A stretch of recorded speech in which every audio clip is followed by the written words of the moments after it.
I'm Congressman Steve King, representing Iowa's 4th Congressional District, and it's a sad day today that I bring this news to you on the 1-year anniversary of the disappearance of Mollie Tibbetts, and we all know how that tragic story played out, the charges being brought against an illegal alien that had lived in the community, and it cost her her life. And on this day, we look back at the tragedy from yesterday in Des Moines, where it looks like the charge has been brought against an illegal alien for a triple homicide, a mother, an 11-year-old girl, and a 5-year-old boy that would be alive today if we didn't have sanctuary policies and if we enforced immigration laws evenly and steadily across the board.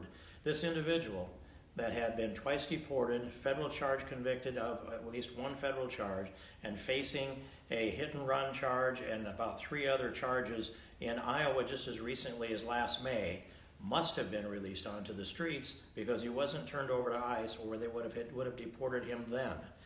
And so now we have 3 in the morgue in Des Moines today, and it's a sad, sad day to commemorate the anniversary of the disappearance of Mollie Tibbetts. This is why I brought this legislation.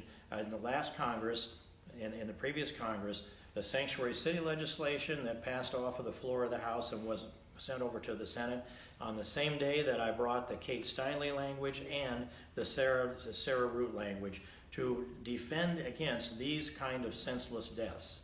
And had the Congress moved forward in the Senate and the President really would have signed those bills, we might have prevented this death even today. But these are all on our conscience. Every one of them are preventable deaths.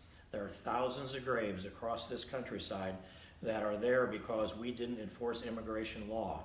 And if they're unlawfully present in America and we enforce the law, they're not there to kill Americans or any of God's children that would exist here in the United States. It's a sad day, and we're at this place because of the politics that have been pulling us apart in this country, the people who just reject the rule of law. And Donald Trump was elected because he stood up and said, I will defend the rule of law, I will secure the border, I will build a wall, and will enforce immigration law across this country. His hands have been tied by the politics in this country, and we're sitting here now without a solution in place because of politics. It's time to come together.